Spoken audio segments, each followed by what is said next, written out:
Hello, friends. It's chopped food down a toilet. Yes. Down a giant toilet. He walks in. He literally walks in and says, "Remember when we were turned 15, we ate rice and beans. Now," and it's like a 15-tier wet cake behind him. Let's print some more money for my daughter's quinceanera to make everyone's lives worse. My favorite thing to do.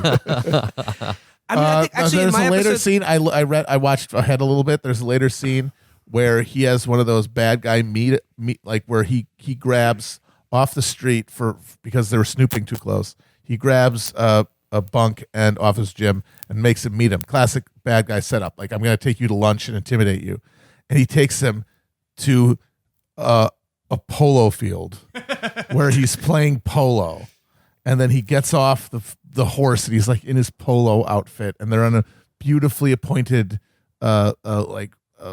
setup with tables and like fancy chafing dishes, and he's like, polo is the greatest game, but you cannot play it if you are poor. Hello, I'm President Evil. So yeah, that's it. That's basically all it. right. There's guys in the jungle, and the lady, the left wing opposition lady is doing well. She's speaking to people's concerns, and they want to be able to eat. she wants to give everyone in Venezuela a refundable tax credit. She wants to give everybody a freedom dividend of 1,000 hyperinflated dollars. All right, pass off that baton. All right, I am episode 4. Our episode begins with Jim is like, he has like a bunch of corkboard he's using to explain how to prank Dwight, and like he's been.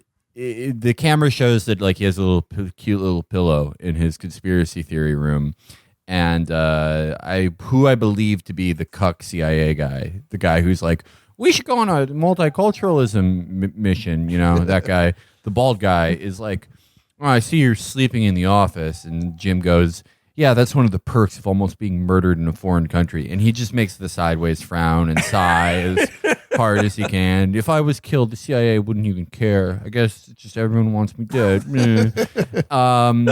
And there's just a bunch of boring talk. They talk about how what was it was like in the MST3K Mitchell. That's what it felt like to me when they're like, oh, Gazzara's got to call Galano. It's just like 10 minutes of that. But it eventually results into we find out that like a British PMC is guarding like super mines, and a bunch of boring stuff happens. And then Reyes, because he's just like the shittiest, most cliched villain ever, goes to Elizabeth Warren's house, and he's just like, this is written by an algorithm, because he does every fucking dumb bad guy thing. He like goes to her house and is like, oh, look, I know where you live. You know, oh, does it scare you that I came at night while your kids are here? And he's like, oh, well, the polls are wrong, but I'm gonna give you a job. Stop the election by giving you a job in my government, which makes him probably the shittiest negotiator ever. One wonders how this character became president, or even like progressed from eating anything like rice and beans in his life, as he alluded to. He's like, the Elizabeth Warren is just like, well, okay, like if you were doing well in the polls, you wouldn't be offering me this. And he's like, how could she know? God damn it. Fuck. And then he leaves, and he's like, I think next time we come here, we should bring 15 instead of 10 SUVs to scare her more. Nevertheless, she persists. It's really fucking annoying how tough and brave she is. I did my smartest negotiation tactic ever, walking around her house with my hands behind my back. The scariest way to walk, the thing that intimidates everyone. Anyway, so Jim goes to London, and a character who, because I've only seen this episode, I assume is Teresa Heinz Carey. Like when he goes in his room, Teresa Heinz Carey is in there pointing a gun at him, and he's like, what are you doing here? And she's like, well, actually, ask you the same question. You know, like the typical, like, oh, who got the it's like Burn Notice. This show is like Burn Notice because it's like, how'd you get the drop on me? Well, maybe you got the drop on yourself. Well, if I got the drop on you, then maybe someone burned you. Who burned me? Did you burn me? No, I'm trying to look for the guy who burned me first. How am I going to find out who burned you when I don't know who burned me? If you got the drop on me, why don't we just both burn each other? That type of shit. They do that. They go on a spy walk around London, and I will give my first credit to the production team. Every British character in this is correctly hideous. They look, every Brit, every extra, every character with an English accent, true to my experience of going to the UK, they just look like when God made them, he was just like, I'll just like big lump of skin on this cheek, sort of like give up on the amount of flesh on the face when I'm making this cheek. The forehead can just be whatever shape. And I'm just going to go crazy with the shape of the eyes. Anyway, so after several hideous scenes of like Teresa Hines Carey and Jim, figuring out who burned them, they meet some hideous British man who's going to help them by seizing the assets of the PMC. The PMC is called like Efrescicus or something. Like one of the names that like an edgy PC gamer picks for himself before. Just to playing clear up any Counter-Strike. confusion, you mean private military contractor, not professional manager? Yeah, right. Oh, fuck. I have been confused this whole time. Right. Jack Ryan is posting screenshots in a completely indecipherable Twitter argument.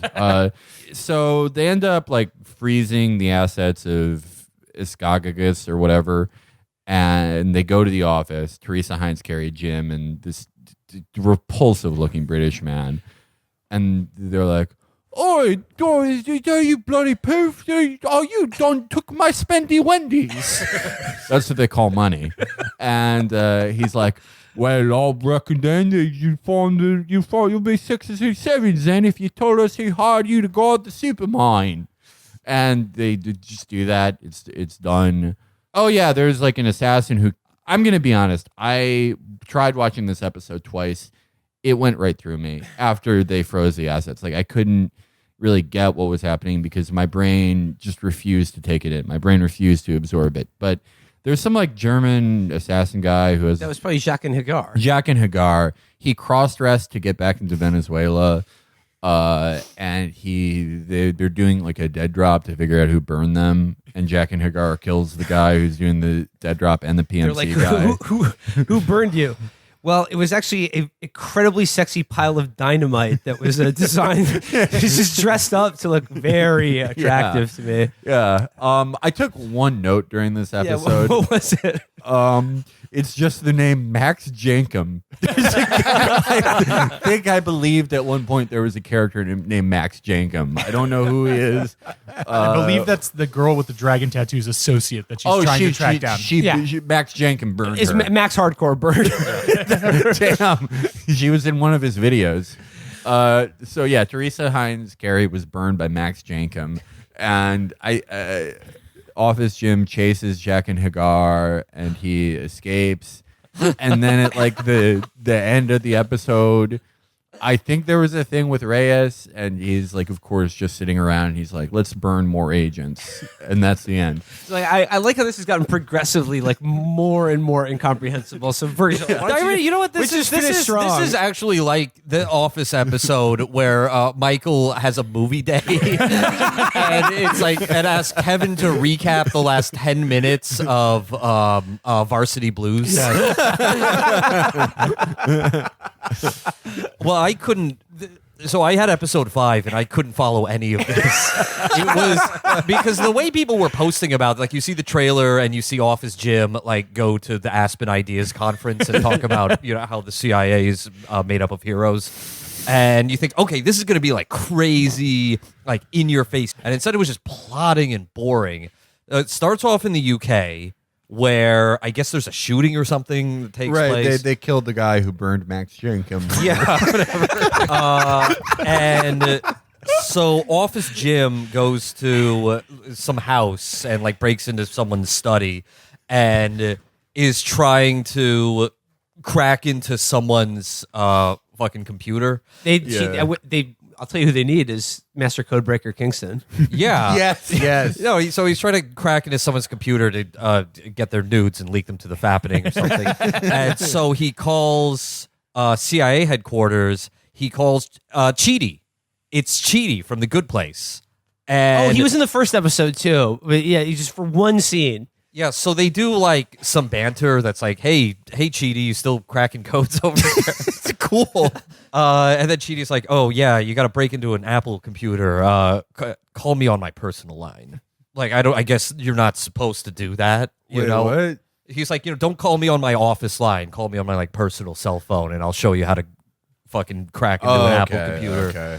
Because I guess that implies that Apple computers have an encryption that they can actually break, but they're not supposed to do it. That's baffling.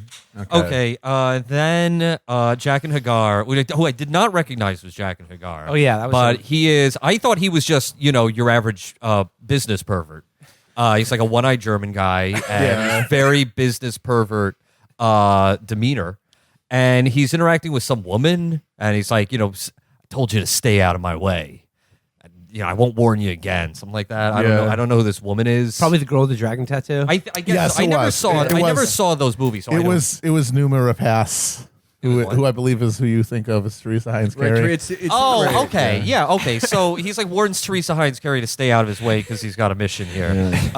And apparently the mission is to, just to get off his gym. Okay, so there's a B plot here. Actually, no, this is more like a C plot that just cuts back to the Venezuela election, and like very little is happening in this whole Venezuela thing. We don't get to see the dictator. We just see the Elizabeth Warren like give a speech. Yeah, the second speech she gives, just another- just it's just like another 5 fucking minutes speech. of being like, "Hey, I want good things and not bad things," and the audience going, "Yes." Finally, someone's gonna throw away the inflation button. Thank you. Turn the big knob from inflation to deflation. And then there's another scene that's just her at her campaign headquarters, and there's a map of Venezuela there, where it's like the electoral college, and her advisor, she's talking to her advisor, who says, I think you should go to these two cities. And she says, but we're behind in the polls in those two cities. And he's like, no, those polls are cucked on social. That tells a that's different Funk story. Moreland who told her that. yeah. Who is a literally CIA agent, and he's like hanging out and doing security for her. She doesn't know he's in the CIA. Oh, I thought he was her advisor. No, she's like an informal. He's an informal advisor who is actually a CIA agent, and it's supposed to be cool. Like, Okay. oh, she doesn't know that he's got the CIA in her corner. He's pitching her on a bold new plan to outlaw eating zoo animals.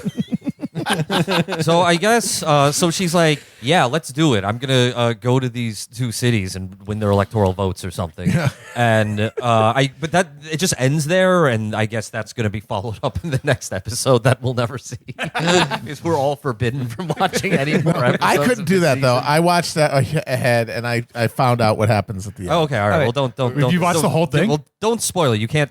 No, you this need is to know how this ends. Okay. Okay, well, tell me how that let me finish. Let me Okay. finish. Okay, so that was like the C plot with Venezuela, like very little Venezuela stuff. So the main thing is Jack and Hagar trying to kill Office Jim, and I guess the woman like meets up with Office Jim and is like, Jim's like, why did he let you live? And Teresa Heinz Carey's like, because he's in love with me. And but he like fucks a man in my episode. I forgot. well, about he that told part. me. She says something like, he told me that the first rule of being an assassin is never fall in love. But then he broke that rule by being in love. Why with would me. that be the first rule? I wouldn't think that would happen a lot. I don't know. Should it? I First rule of being assassin is I don't know. I was vacuuming always get some while of the this was money up happening. front. Yeah, what is that like a comment? Oh, just a classic case of an assassin falling in love with his target. Happens literally every time. Okay, so she goes with Office Jim to the train and makes out with him on the train for some reason. Ooh. And then, like, I don't know, to like hide him from Jack and Hagar. And she like leaves the train right as the doors close. So Office Jim gets away. And then later Jack and Hagar takes her to a car and is like, I warned you not to get in the way of my plans. And then shoots her and like takes her wallet, something like that.